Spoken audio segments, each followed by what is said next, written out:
ಬೆಂಗಳೂರಿನ ನಿಟ್ಟೆ ಮೀನಾಕ್ಷಿ ಕಾಲೇಜಿನ ಓರ್ವ ಎಂಜಿನಿಯರಿಂಗ್ ವಿದ್ಯಾರ್ಥಿ ನೇಪಾಳದ 40ನೇ ಪ್ರಧಾನಿಯಾಗಿ ಪ್ರಮಾಣ ವಚನ ಸ್ವೀಕರಿಸಿದಂತಹ ವಿಶ್ವದ ಅತ್ಯಂತ ಕಿರಿಯ ನಾಯಕ ಬಾಲೇಂದ್ರ ಶಾ ಬಹುದೊಡ್ಡ ಬದಲಾವಣೆಯನ್ನು ತಂದಿದ್ದಾರೆ.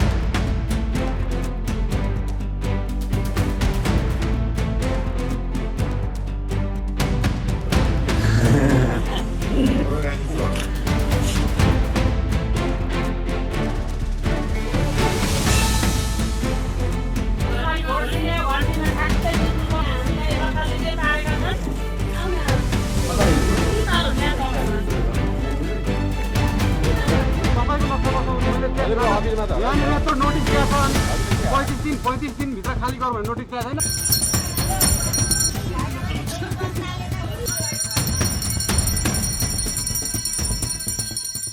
ನಮಸ್ತೆ, ನಾನು ಬಸವರಾಜ್.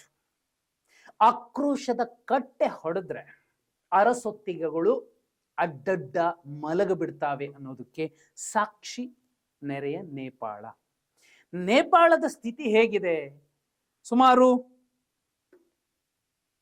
5 ದಿನದ ಜೆನ್ಜಿ ಹೋರಾಟ ಎಲ್ಲಿಗೆ ಬಂದು ನಿಲ್ತು? ಆ ದೇಶದಲ್ಲಿ ಆ ಹೋರಾಟ ಬರಲಿಕ್ಕೆ ಕಾರಣ ಆಗಿದ್ದೇನು? ಸಿಂಪಲ್ ಎಕ್ಸಾಂಪಲ್, ಅತಿಯಾದ ಭ್ರಷ್ಟಾಚಾರ, ಈ ನೆಪೋಟಿಸಮ್ ಪಾಲಿಟಿಕ್ಸ್. ರಾಜ್ಯದ ನೋಡಿ ಎಕ್ಸಾಂಪಲ್, 224 ವಿಧಾನಸಭಾ ಶಾಸಕರ ಪೈಕಿ, ಕ್ಷೇತ್ರಗಳಿಂದ ಆಯ್ಕೆಯಾದವರ ಪೈಕಿ 64 ಜನ, ಸುಮಾರು 50 ಕುಟುಂಬಗಳಿಂದ ಸುದೀರ್ಘವಾಗಿ 10 ಟರ್ಮ್ ಗೆಲ್ತಾ ಬರ್ತಾರೆ. ಅವ್ರ ಮಕ್ಕಳೇ, ಅವ್ರ ಮೊಮ್ಮಕ್ಕಳೇ. ಯಾಕೆ ಅಂತವ್ರನ್ನ ಗೆಲ್ಲಿಸಬೇಕು? ಬಾಬಾ ಸಾಹೇಬರು ಕೊಟ್ಟಂತಹ ಸಂವಿಧಾನದ ಅಡಿಯಲ್ಲಿ ಪ್ರಜಾಪ್ರಭುತ್ವ ವ್ಯವಸ್ಥೆಯನ್ನೇನು ನಾವು ಒಪ್ಕೊಂಡಿದ್ದೀವಿ, ಅಲ್ಲಿ ಯಾವುದೋ ಕುಟುಂಬದ ಯಾರದ್ದೋ ಕುಡಿಯನ್ನ ನಮ್ಮ ಜನಪ್ರತಿನಿಧಿ ಅಂತ ಆಯ್ಕೆ ಮಾಡೋದು, ಅವರನ್ನೇ ಬೆಳೆಸ್ತಾ ಹೋಗೋದು ಯಾಕೆ? ಅಂತಹ ನಡೆ ನಿರ್ಧಾರಗಳ ವಿರುದ್ಧ ಜನ ಬೀದಿಗಿಳಿದ್ರು. ಅದರಲ್ಲೂ ಮುಖ್ಯವಾಗಿ ಅಲ್ಲಿನ ಪೊಲೀಸ್ ವ್ಯವಸ್ಥೆ, ಅಲ್ಲಿನ ಆರ್ಮಿ ಏನ್ ಎಗರಾಡಿದ್ರು ಕೂಡ ಜೆನ್ಜಿ ಹೋರಾಟ ಎದುರು ಮಂಡಿ ಊರ್ಬೇಕಾಯಿತು. ಇದೆಲ್ಲ ಒಂದು ಕಡೆ. ಯಾಕಂದ್ರೆ 2025 ಸೆಪ್ಟೆಂಬರ್ 8ರಿಂದ 13 ತನಕ, ಸೆಪ್ಟೆಂಬರ್ 13 ತನಕ 5 ದಿನ ಇಡೀ ನೇಪಾಳ ಅಲ್ಲಾಡಿ ಹೋಯ್ತು. KP ಓಲಿ ರಾಜೀನಾಮೆ ಕೊಡಬೇಕಾಯ್ತು. ಮತ್ತೆ ಚುನಾವಣೆ ಬರುತ್ತೆ. ಚುನಾವಣೆ ಬಂದ ಮೇಲೆ ಏನಾಯ್ತು ನೋಡಿ. ಬೆಂಗಳೂರಿನ ನಿಟ್ಟೆ ಮೀನಾಕ್ಷಿ ಕಾಲೇಜಿನ ಓರ್ವ ಎಂಜಿನಿಯರಿಂಗ್ ವಿದ್ಯಾರ್ಥಿ ರ್ಯಾಪ್ 17 ದಿನದಲ್ಲಿ ಬಹುದೊಡ್ಡ ಬದಲಾವಣೆಯನ್ನ ತಂದಿರುವಂಥದ್ದು. ಮಾರ್ಚ್ 27, 2026 ನೇಪಾಳದ 40ನೇ ಪ್ರಧಾನಿಯಾಗಿ ಪ್ರಮಾಣ ವಚನ ಸ್ವೀಕರಿಸಿದಂತಹ ವಿಶ್ವದ ಅತ್ಯಂತ ಕಿರಿಯ ನಾಯಕ ಬಾಲೇಂದ್ರ ಶಾ ಬಹುದೊಡ್ಡ ಬದಲಾವಣೆಯನ್ನ ತಂದಿದ್ದಾರೆ. ಯಾವ ರೀತಿ ಬದಲಾವಣೆ ನೋಡಿ? ನಮ್ಮಲ್ಲಿ ಭರವಸೆಗಳನ್ನ ಕೊಡ್ತಾರೆ, ನಾವು ಅದು ಮಾಡ್ತೀವಿ, ಇದು ಮಾಡ್ತೀವಿ, ಇದು ಕಿತ್ತಾಕ್ತೀವಿ, ಅದು ದಬ್ಬಾಕ್ತೀವಿ ಅಂತ. ಯಾವುದು ಕೂಡ ಮಾಡೋದಿಲ್ಲ. ಅರೆ ಈಗ ನೇಪಾಳದಲ್ಲಿ ಪ್ರತಿಪಕ್ಷ ಅಂತ ಒಂದು ವೆಬ್ಸೈಟ್ ಇದೆ.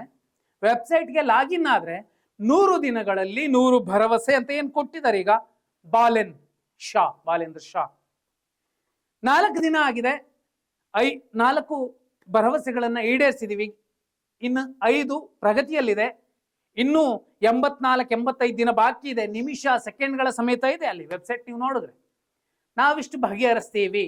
ಇದು 100 ದಿನದ ಒಂದು ಗ್ಯಾರಂಟಿ. 1000 ದಿನಕ್ಕೊಂದು ಪ್ಲಾನ್ ಇದೆ. 1000 ದಿನದ್ದು ಕೂಡ ಅಲ್ಲಿ ಕ್ಲಿಕ್ ಮಾಡಿದ್ರೆ ಏನೆಲ್ಲ ಬದಲಾವಣೆಗಳಾಗುತ್ತೆ ಅನ್ನೋದನ್ನ ನಾವು ನೋಡಬಹುದು. ವಿಡಿಯೋದ ಆರಂಭಕ್ಕೂ ಮುನ್ನ ನೀವು ಒಬ್ಬ ವ್ಯಕ್ತಿ ನೋಡಿದ್ರೆ, 35 ವರ್ಷದ ವ್ಯಕ್ತಿ, ಆಟೋದಲ್ಲಿ ಯಾರೋ ಹೆಣ್ಮಕ್ಳು ಕೂತಿದ್ರು, ಅವ್ರನ್ನ ಹೋಗಿ ಮಾತಾಡಿಸ್ತಾರೆ, ಅವ್ರಿಗೊಂದು ಸೆಲ್ಫಿ ಕೊಡ್ತಾರೆ. ಟೀ ಅಂಗಡಿ ಹತ್ರ ಹೋಗ್ತಾರೆ, ಅವರನ್ನು ಮಾತಾಡಿಸ್ತಾರೆ. ಈ ಗೂಟದ ಕಾರಿಗೆ ಸಾಯೋ ನಮ್ಮ ರಾಜಕಾರಣಿಗಳ ಮಧ್ಯೆ ನೇಪಾಳದ ಬಾಲೇಂದ್ರ ಶಾ ಎಕ್ಸಾಂಪಲ್. ನಿಜವಾದ ಜೆನ್ಜಿ ಲೀಡರ್ ಹೇಗಿರಬೇಕು? ಬಾಲೇಂದ್ರ ಶಾ ಎಕ್ಸಾಂಪಲ್. ಗೂಟದ ಕಾರ್ ಹತ್ತಿದ್ರು ಒಬ್ರೆ. ಇನ್ನೂ ಇಂಪಾರ್ಟೆಂಟ್, 25-26 ಜನದ ಮಂತ್ರಿ ಮಂಡಳನ್ನ ಇಟ್ಕೊಂಡಿದ್ದಂತಹ ಖಡ್ಗ ಪ್ರಸಾದ್ ಓಲಿ ಏನಿದ್ರು ಪ್ರಧಾನಿ, ಇವರು ಸರ್ಕಾರ ಬಂದ ಕೂಡಲೇ ಒದ್ದು ಒಳಗಾಗ್ತಾರೆ. ಅಷ್ಟರ ಮಟ್ಟಿಗಿನ ಭ್ರಷ್ಟಾಚಾರ ಮಾಡಿರ್ತಾರೆ. ಚೀನಾದ ಜೊತೆಯಲ್ಲಿ ಕೈ ಜೋಡಿಸಿ ತಮ್ಮ ದೇಶವನ್ನೇ 3 ಕಾಸಿಗೆ ಹರಾಜಾಕುವಂತಹ ಕೆಲಸ ಮಾಡಿದ್ದಂತಹ ಓಲಿ ಈಗ ಜೈಲಲ್ಲಿದ್ದಾರೆ. ಬಾಲೇಂದ್ರ ಶಾ ಏನ್ ಮಾಡಿದ್ರು? 22-25 ಮಂತ್ರಿಮಂಡಲದ ದೊಡ್ಡ ಹೊರೆಯನ್ನ ಇಳಿಸಿ ಕೇವಲ 17 ಜನರನ್ನ ತಮ್ಮ ಸಂಪುಟದಲ್ಲಿ ಇಟ್ಕೊಂಡಿದ್ದಾರೆ. 17 ಜನ ಎಂತವ್ರು? ಈ ಹಿಂದೆ 5ನೇ ಕ್ಲಾಸ್ 10ನೇ ಕ್ಲಾಸ್ ಓದ್ದವ್ರು ಇರ್ತಿದ್ರು. ಈಗ ಎಲ್ಲರೂ ಕೂಡ ಮಾಸ್ಟರ್ ಡಿಗ್ರಿ ಮಾಡಿದಂಥವ್ರು. ಇಡೀ ವಿಶ್ವದಲ್ಲಿ ಅತ್ಯಂತ ಶಿಕ್ಷಣವಂತ ಸಂಪುಟವನ್ನ ಯಾರಾದ್ರೂ ಹೊಂದಿದ್ರೆ 100% ದಿ ಬೆಸ್ಟ್ ಬಾಲೆನ್ ಶಾ ಅವರ ಸಂಪುಟ.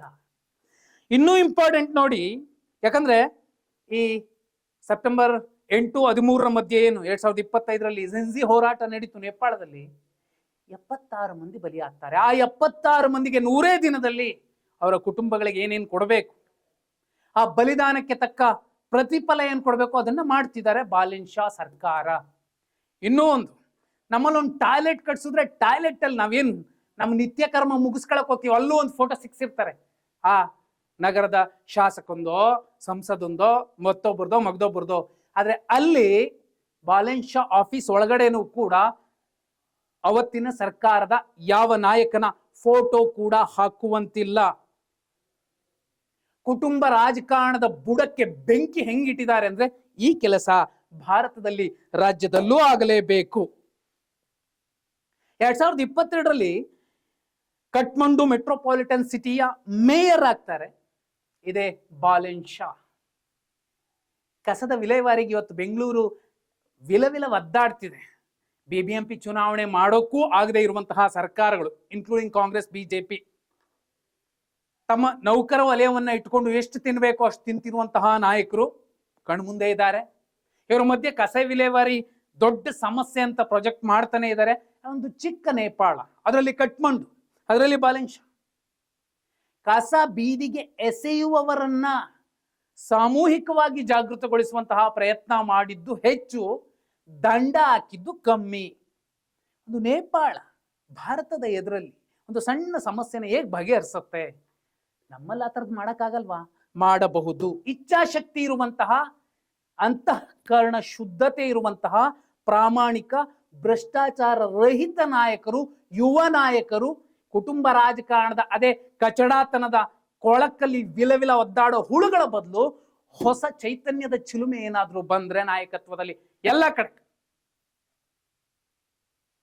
ರಾಜ್ಯ ಅಲ್ಲ ದೇಶ ಕೂಡ ಇನ್ನಷ್ಟು ಸ್ಟ್ರಾಂಗ್ ಆದ ಲೀಡರ್ಶಿಪ್ ಹೊಂದುತ್ತೆ. ಬದಲಾವಣೆ ಹಾಗೆ ಆಗತ್ತೆ. ನನ್ನ ಮಗ ನಿಮ್ಮ ಮಗ ಅಂತ ನಿಮ್ಮ ಮೊಡ್ಲಿಗೆ ಹಾಕ್ತೀವಿ ಗೆಲ್ಸಿ, ಇವನು ನನ್ನ ಮೊಮ್ಮಗ, ಇವನು 3ನೇ ಮೊಮ್ಮಗ, ಇವನು 2ನೇ ಮೊಮ್ಮಗನ ಮರಿಮಗ, ಇವಳು ನನ್ನ ಮೊಮ್ಮಗಳ ಮೊಮ್ಮಗಳು, ಗೆಲ್ಸಿ ಅಂತ ಅಲ್ಲಿಗಿಂಜಿಕೊಂಡು ಕೈ ನಡುಗ್ತಿದ್ರು ಕೂಡ ನಾವು ರಾಜಕಾರಣ ಮಾಡ್ತೀವಿ ಕೊಡಿ ಅಂತ ಕೇಳುವಂತಹ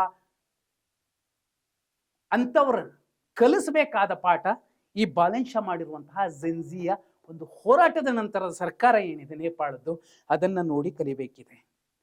ಇನ್ನು ಸಿಂಪಲ್, ಈ ಕಸ ವಿಲೇವಾರಿ ಎಕ್ಸಾಂಪಲ್ ಇತ್ತಲ್ಲ, ಕಸನ ಯಾವ ಕಡೆ ತಂದು ಸುರಿತಾರೆ ಅಂತ ಕಡೆ ಕೂಡ ಇಲ್ಲಿ ಹೋರಾಟಗಳು ನಡೆಯುತ್ತೆ, ತಪ್ಪಲ್ಲ. ಯಾಕಂದ್ರೆ ಅವರ ಆರೋಗ್ಯ ಕೂಡ ಮುಖ್ಯ. ಅರೆ ಅಲ್ಲಿ ಕಸ ವಿಲೇವಾರಿ ಮಾಡುವಂತಹ ನೌಕರ ಏನಿದ್ದಾನೆ ಅವನಿಗೆ ಆ ದೇಶದ ಅತ್ಯುನ್ನತ ಸ್ಥಾನದಲ್ಲಿ ಇರಬಹುದಾದಂತಹ ವ್ಯಕ್ತಿಯ ಆರೋಗ್ಯ ವಿಮೆ ಏನಿದೆ ಅದಕ್ಕೆ ಸರಿಸಮನಾದ ಆರೋಗ್ಯ ವಿಮೆಯನ್ನ ಕೊಟ್ಟಿದ್ದು ಬಾಲೆನ್ ಶಾ. ಆ ಕೆಲಸವನ್ನ ನಮ್ಮವ್ರಿಗೆ ಮಾಡ್ಲಿಕ್ಕಾಗಲ್ವಾ? ಅವ್ರ ಹೆಸರಲ್ಲಿ ಇನ್ನೊಂಚೂರು ತಿಂದು ಮುಖಿ ಅಂದ್ರೆ ಬರುತ್ತೆ. ಅವ್ರು ಕೊಡ್ಸೋ ಗ್ಲೌಸ್ ಅಲ್ಲೂ ಎಂಜಲ್ ದುಡ್ಡು ತಿನ್ನುವಂತಹ ತುಂಬಾ ನೀಚ ರಾಜಕಾರಣಿಗಳಿರುವಂತಹ ಸಂದರ್ಭದಲ್ಲಿ ಆ ಎಕ್ಸಾಂಪಲ್ ನಿಲ್ಲಿ ಯಾಕೆ ಕೊಡ್ತಿರೋದು ಅಂದ್ರೆ ಅಂತಹ ಬದಲಾವಣೆ ಆಗಲೇಬೇಕಿದೆ. ಇನ್ನೂ ಇಂಪಾರ್ಟೆಂಟ್, ಕಸ ತಂದು ಸುರಿಯುವಂತಹ ಜಾಗ ಏನಿದೆ ಆ ಜಾಗದ ಸುತ್ತಮುತ್ತ ಸುಮಾರು 1 ಕಿಲೋಮೀಟರ್ ವ್ಯಾಪ್ತಿಯಲ್ಲಿರುವ ಎಲ್ಲ ಜನರಿಗೆ ಅಷ್ಟೇ ದೊಡ್ಡ ಮಟ್ಟದ ಆರೋಗ್ಯ ವಿಮೆ ಅವ್ರಿಗೆ ಸಿಕ್ಕಿದೆ. ಇಲ್ಲೇನಾಗುತ್ತೆ, ಕಸ ವಿಲೇವಾರಿಲೂ ದುಡ್ಡು ಇಸ್ಕೊಂಡ್ ತಿನ್ನುವಂತಹ ಆ ಕಸದ ಗಾಡಿ ಬಂದಾಗ ಬೆಳಗ್ಗೆ ಕೇಳ್ತಾರಲ್ಲ, ಸರ್ ಏನಾದ್ರು ಕಾಫಿ ಕೊಡಿ, ಅವರು ಕೊಡೋ 5 ರೂಪಾಯಿಲೂ 1 ರೂಪಾಯಿ ಕೇಳುವಂತಹ ಲುಚ್ಚಾಗಳಿದ್ರೆ ಸ್ಥಳೀಯ ಆಡಳಿತಗಳು ಲುಚ್ಚಾತನದಲ್ಲೇ ನಡೀತಾವೆ, ದೇಶ ಕೂಡ ಹಿಂದೆನೆ ಹೋಗುತ್ತೆ. ಬಿಜೆಪಿ, ಕಾಂಗ್ರೆಸ್, JDS ಅಲ್ಲ, ಅದು ಯಾವ ಪಕ್ಷನೇ ಆಗಿರಲಿ, ಅಲ್ಲಿ ಈ ಕುಟುಂಬ ರಾಜಕಾರಣದ ನೆಪೋಟಿಸಮ್ ಪಾಲಿಟಿಕ್ಸ್ ಇಟ್ಕೊಂಡು ಭ್ರಷ್ಟಾಚಾರವನ್ನೇ ಮುಂದೆ ಸಾಗಿಸ್ಕೊಂಡು ನನ್ನಿಂದೆ ಈ ಹಿಂಬಾಲಕ ಇದನ್ನು ಇವನು ಕೊಡಿ ಅವನು ಕೊಡಿ, ಪ್ರತಿಭಾವಂತ, ಪ್ರಾಮಾಣಿಕ, ಭ್ರಷ್ಟಾಚಾರ ರಹಿತ ನಾಯಕತ್ವ ಇರುವಂತಹ ಯುವ ಪೀಳಿಗೆಗೆ ನಾಯಕತ್ವ ಸಿಗದೆ ಹೋದ್ರೆ ಏನು ಮಾಡ್ಲಿಕ್ಕಾಗಲ್ಲ. ಬಾಲೆನ್ ಶಾ ಎಕ್ಸಾಂಪಲ್ ಕೊಟ್ಟಿರುವಂಥದ್ದು. ಟ್ರಾಫಿಕ್ ಅಲ್ಲಿ ಗುಯ್ ಗುಯ್ ಗುಯ್ ಅಂತ ಗಾಡಿ ಬರಲ್ಲ. ಟ್ರಾಫಿಕ್ ಇದ್ರೆ ಅವ್ರು ಸಿಗ್ನಲ್ ಅಲ್ಲಿ ನಿಲ್ತಾರೆ, ಉಳಿದವರು ಹೋಗ್ತಾರೆ, ಇವ್ರು ಸಿಗ್ನಲ್ ಬಿಟ್ಟ ಮೇಲೆ ಅವರು ಹೋಗ್ತಾರೆ. ಅವರು ನೇಪಾಳದ ಪ್ರಧಾನಿ ಬಾಲೆನ್ ಶಾ. ನೋಡಿ, 100 ದಿನಗಳ ಗವರ್ನೆನ್ಸ್ ರಿಫಾರ್ಮ್ ಅಜೆಂಡಾ ಇಟ್ಕೊಂಡಿರುವಂತಹ ಬಾಲೆನ್ ಶಾ ಡಿಜಿಟಲಿ ತೋರಿಸ್ತಾರೆ, ನಾನು ಈ ದಿನ ಏನ್ ಮಾಡಿದೀನಿ, ಈ ನಿಮಿಷದ ನನ್ನ ಕೆಲಸ ಏನು. ನಮ್ಮ ನಾಯಕರು 18 ಗಂಟೆ ನಿದ್ದೆ ಮಾಡಲ್ಲ, 19 ನಿದ್ದೆ ಮಾಡ್ರಿ, ಮಾಡದೇ ಇರಿ, ಏನ್ ಕೆಲಸ ಮಾಡಿದೀರಿ, ಕಣ್ಮುಂದೆ ಕಾಣಿಸೋ ರೀತಿಯಲ್ಲಿ ಅಲ್ಲಿ ಕೆಲಸಗಳು ನಡೀತಿರುವಂಥದ್ದು. ಭ್ರಷ್ಟಾಚಾರ ನಿರ್ಮೂಲನೆಗೆ ಈ ಹಿಂದೆ ಯಾರೆಲ್ಲ ಪ್ರಧಾನಿಗಳಾಗಿದ್ರು, KP ಶರ್ಮಾ ಓಲಿಯಿಂದ ಹಿಡಿದು ಎಲ್ಲರೂ, ಅವರೆಲ್ಲರ ಸಂಪತ್ತಿನ ಲೆಕ್ಕ ತಗೋತಿದ್ದಾರೆ. ಯಾರು ಭ್ರಷ್ಟರಿದ್ದಾರೆ, ಯಾರು ಸರ್ಕಾರಕ್ಕೆ ದೇಶಕ್ಕೆ ಮೋಸ ಮಾಡಿದರೆ, ವಂಚನೆ ಮಾಡಿದರೆ, ದಗ ಮಾಡಿದ್ದಾರೆ ಅಂತವ್ರನ್ನ ಒಳಗಾಗ್ತಾರೆ, ಅವರ ಸಂಪತ್ತನ್ನ ಮುಟ್ಟುಗೋಲು ಹಾಕೋತಾರೆ. ಆ ಕೆಲಸ ಇಲ್ಲೂ ಆಗ್ಬೇಕಿದೆ. ಅಂಥದ್ದೊಂದು ಜೆನ್ಜಿ ಹೋರಾಟ ಬೇಕಾಗತ್ತೆ. ಮತ್ತೆ ಪ್ರತಿ ಸಚಿವಾಲಯ ಕೂಡ ಎಷ್ಟು ಅಚ್ಚುಕಟ್ಟಾಗಿ ಕೆಲಸ ಮಾಡುತ್ತೆ ಅಂದ್ರೆ, ಸಂಜೆ ಅವರೊಂದು ರಿಪೋರ್ಟ್ ಕೊಡ್ತಾರೆ, ಅದೇ ಪ್ರತಿಪಕ್ಷದಲ್ಲಿ ಇವತ್ತು ಏನೇನಾಯ್ತು, ನಿಮ್ಗೆ ಏನೇನ್ ಸಿಗತ್ತೆ, ಮುಂದಿನ 60 ದಿನದಲ್ಲಿ ಏನ್ ಮಾಡ್ತೀವಿ.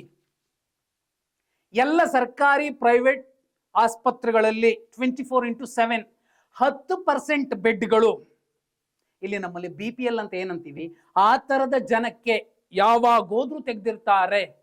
ಇಲ್ಲಪ್ಪ ಬೆಡ್ ಇಲ್ಲ ಅಂತ ಹೇಳಿದ್ರೆ ಕಪಾಳು ಕೊಡದು ಜೈಲಿಗೆ ಹಟ್ಟುತ್ತಾರೆ ಅಲ್ಲಿನ ಈಗಿನ ಸರ್ಕಾರ. ಅಷ್ಟರ ಮಟ್ಟಿಗೆ ಸರಿ ಇರುವಂಥದ್ದು. ನೀನು ಸರ್ಕಾರಿ ಅಧಿಕಾರಿನ, ನಿನ್ನ ಮಕ್ಕಳು ಸರ್ಕಾರ ಶಾಲೆಯಲ್ಲಿ ಓದ್ಬೇಕು, ನೀನು ರಾಜಕಾರಣಿ ನಾಯಕನ, MP ನ, ನಿನ್ನ ಮಕ್ಕಳು ಸರ್ಕಾರಿ ಶಾಲೆಯಲ್ಲಿ ಓದ್ಬೇಕು ಅನ್ನುವಂತಹ ಹೊಸ ರೂಲ್ಸ್ ಅನ್ನು ಕೂಡ ಬಾಲೆನ್ ಶಾ ಮಾಡಿರುವಂಥದ್ದು. ಬೇಕಲ್ವಾ ಇಂತಹ ನಾಯಕ? ಬಾಲೆನ್ ಶಾ 17 ದಿನ ಆಗಿರೋದು, 17-18 ದಿನ ಆಗಿರುವಂಥದ್ದು. ಯಾಕಂದ್ರೆ ಮಾರ್ಚ್ 27ನೇ ತಾರೀಕು ಪ್ರಮಾಣ ವಚನ ಸ್ವೀಕರಿಸಿದರೆ ಇದುವರೆಗೆ ಅವರು ಬೀದಿಲಿ ಸಾಮಾನ್ಯನಿಗೂ ಸಿಗ್ತಾರೆ ಪ್ರಧಾನಿ. ಟೀ ಅಂಗಡಿ ಅವನು ಕೂಡ ಕೇಳ್ಬೋದು, ಸರ್ ಇವತ್ತು ನಮಗೆ ಸಕ್ಕರೆ ಬೆಲೆ ಹೆಚ್ಚಾಗಿದೆ, ಯಾಕೆ ಏನು ಅಲ್ಲಿ ಹೇಳ್ತಾರೆ. ಯಾರೋ ಒಬ್ಬ ಯೂಟ್ಯೂಬರ್ ಪ್ರಧಾನಿಯ ವಿರುದ್ಧ ಮಾತಾಡಿದ್ದಕ್ಕೆ ಕೆಲ ಗಂಟೆಗಳ ಕಾಲ ಅರೆಸ್ಟ್ ಮಾಡ್ತಾರೆ, ಆ ನಂತರದಲ್ಲಿ ಅವರನ್ನು ರಿಲೀಸ್ ಮಾಡ್ತಾರೆ. ತಪ್ಪು ಇದಾವೆ, ಕೆಲವು ಇಲ್ಲ ಅಂತಲ್ಲ. ಆದ್ರೆ ಇಂತಹ ಒಂದು ನಾಯಕ, ಯುವ ನಾಯಕ ಬೇರೆ ದೇಶಗಳಿಗೂ ಬೇಕಾಗುತ್ತೆ. ಈ ತರದ ನಾಯಕತ್ವ ಒಂದು 10-15 ವರ್ಷ ಮುಂದುವರೆದ್ರೆ ಪ್ರಜಾಪ್ರಭುತ್ವ ವ್ಯವಸ್ಥೆಯಲ್ಲಿ ನೇಪಾಳ ಎಲ್ಲಿಗೂ ಹೋಗು ನಿಲ್ಲುತ್ತೆ. ನಮ್ಮಲ್ಲಿ ನೋಡಿ, ಎಕ್ಸಾಂಪಲ್ 224 ವಿಧಾನಸಭಾ ಕ್ಷೇತ್ರದಲ್ಲಿ 89 ವಿಧಾನಸಭಾ ಕ್ಷೇತ್ರಗಳನ್ನ ಮಿನಿಮಮ್ 15 ವರ್ಷಗಳ ಕಾಲ ಒಂದೊಂದೇ ಕುಟುಂಬ, ಮ್ಯಾಕ್ಸಿಮಮ್ 30-40 ವರ್ಷಗಳ ಕಾಲ ಒಂದೊಂದೇ ಕುಟುಂಬ ಆಳ್ತಾ ಬಂದಿದೆ. ಆ ಕ್ಷೇತ್ರದ ಯುವಕ ನಾನು MLA ಆಗ್ಬೇಕು ಅನ್ನೋನು ಅಳ್ತಾ ಕೂರ್ಬೇಕೇ ವಿನಃ ಇವರ ಭ್ರಷ್ಟಾಚಾರದ ಹಣದಿಂದ, ಪ್ರಭಾವದಿಂದ ಅವರೇ ಗೆದ್ದು ಬರ್ತಾರೆ, ಮತ್ತೊಬ್ಬರಿಗೆ ಅವಕಾಶ ಸಿಗೋದಿಲ್ಲ. ಇದು ಬದಲಾಗಬೇಕು. ಜೆನ್ಜಿ ಹೋರಾಟ ನೇಪಾಳದಲ್ಲಿ ಆದಾಗ ದೊಡ್ಡ ಮಟ್ಟದಲ್ಲಿ ಚರ್ಚೆಗಳಾದವು. ಬದಲಾವಣೆ ಇಷ್ಟೇ ಮಟ್ಟಿಗೆ ಆಗತ್ತಾ ಗ್ಯಾರಂಟಿ ಇರಲಿಲ್ಲ. ಆದರೆ ಈಗ ಬಾಲೆನ್ ಶಾ ಆಡಳಿತ ನಿಜಕ್ಕೂ ಒಂದು ಶ್ಲಾಘನೀಯ, ವಿಶ್ವ ಬೆರಗು ಗಣ್ಣಿನಿಂದ ನೋಡುವಂತಹ ರೀತಿಯಲ್ಲಿ ಆ ಒಂದು ಆಡಳಿತ ಕಾಣಿಸ್ತಿರುವಂಥದ್ದು. ಅಂತಹ ಆಡಳಿತ, ಅಂತಹ ನಾಯಕತ್ವ ಸಾಮಾನ್ಯರಲ್ಲಿ, ವೀಕ್ಷಕರಲ್ಲಿ, ಎಷ್ಟೋ ಜನರಲ್ಲಿ ಇದ್ದಿರಬಹುದು. ಅಂಥವರಿಗೆ, ಯಾಕಂದ್ರೆ ಪ್ರತಿಭೆ ಇರುತ್ತೆ, ವಿದ್ಯಾರ್ಹತೆ ಇರುತ್ತೆ, ನಾನು ಬದಲಾವಣೆ ಮಾಡಬಲ್ಲೆ ಅನ್ನುವಂತಹ ಪ್ರಾಮಾಣಿಕ ಬದ್ಧತೆ ಇರುತ್ತೆ, ಅವಕಾಶಗಳು ಸಿಕ್ಕಿರೋದಿಲ್ಲ. ಅಂಥವರಿಗೆ ಅವಕಾಶ ಸಿಕ್ಕಬೇಕೇ ವಿನಃ ಇವ್ರಿಂಥವ್ರ ಮೊಮ್ಮಗ, ಇವ್ರು 2 ಸಲ ಮಿನಿಸ್ಟರ್ ಆಗಿದ್ರು, ಇವ್ರು ಒಂದೊಂದು ಸಲ ಚೀಫ್ ಮಿನಿಸ್ಟರ್ ಆಗಿದ್ರು, ಇವ್ರನ್ನೇ ಗೆಲ್ಸ್ಬೇಕು ಅನ್ನುವಂತಹ ಲಫ್ಡಾತನದ, ತುಂಬಾ ಕೆಳದರ್ಜೆಯ ಒಂದು ಗುಣಮಟ್ಟವಿಲ್ಲದ ರಾಜಕಾರಣ ಮುಂದುವರೆದ್ರೆ ಇದು ಹೀಗೆ ಮುಂದುವರಿಯುತ್ತೆ. ನೇಪಾಳದಂತಹ ಸ್ಥಿತಿ ಎಲ್ಲ ದೇಶಗಳಲ್ಲೂ ಎಲ್ಲೆಲ್ಲಿ ನೆಪೋಟಿಸಮ್ ಇರುತ್ತೋ ಅಂತಹ ಕಡೆಯಲ್ಲೆಲ್ಲ ಬಂದೇ ಬರುತ್ತೆ. ಪೀಸ್ ಮಾಡ್ತಾರೆ. ಯಾರು? ಜೆನ್ಜಿ, ಅವಕಾಶ ವಂಚಿತರು, ನೊಂದವರು, ಶೋಷಿತರು, ದಮನಿತರು, ಅವಕಾಶ ವಂಚಿತರು ಅದರಲ್ಲೂ ಮುಖ್ಯವಾಗಿ. ಆ ಕೆಲಸ ಆಗ್ಬೇಕಿದೆ ಅಲ್ವಾ? ಬಾಲೆನ್ ಶಾ ಅಂತಹ ನಾಯಕತ್ವ ಎಲ್ಲ ಕಡೆನೂ ಬೇಕಾಗುತ್ತೆ. ಒಂದು ಗ್ರಾಮಕ್ಕೂ ಬೇಕು. ಆಗ ಮಾತ್ರ ಬಹುದೊಡ್ಡ ಬದಲಾವಣೆ. ಈ ಕೊಳೆತು ನಾರುವ ನೀರು ಹೋಗ್ಬೇಕು, ಹೊಸ ನೀರು ಬರ್ತಿರ್ಬೇಕು. 5 ವರ್ಷ ಆದ್ಮೇಲೆ ಇದೇ ಬಾಲೆನ್ ಶಾನು ಚೇಂಜ್ ಆಗ್ಬೇಕು, ಅಲ್ಲಿಗೆ ಮತ್ತೊಬ್ಬರು ಬರಬೇಕು. ಸುಮ್ಮನೆ ಡೈಲಾಗ್ ಹೊಡ್ಕೊಂಡು ಓಡಾಡುವಂಥದ್ದಲ್ಲ ರಾಜಕಾರಣ. ನಮ್ಮಲ್ಲೂ ಕೆಲವರಿದ್ದಾರೆ, ಅದಲ್ಲ. ಒಂದು ಮೌಲ್ಯಾಧಾರಿತ ಗುಣಮಟ್ಟದ ರಾಜಕಾರಣವನ್ನ ತರದೇ ಹೋದ್ರೆ ದೊಡ್ಡ ದೊಡ್ಡ ಗಾದೆಗಳನ್ನು, ಹೇಳಿಕೆಗಳನ್ನು, ಕೆಲ ನಾಯಕರ ಜೀವನ ಗಾಥೆಗಳನ್ನು ಓದ್ಕೊಂಡು ಹೇಳ್ಕೊಂಡು ಭಾಷಣ ಮಾಡಿದ್ರೆ ಏನೂ ಬರೋದಿಲ್ಲ ಅನ್ಸತ್ತೆ. ಬಾಲೆನ್ ಶಾ ಆಡಳಿತದ ಬಗ್ಗೆ ನೀವೇನಂತೀರಿ? ಕಮೆಂಟ್ ಮಾಡಿ.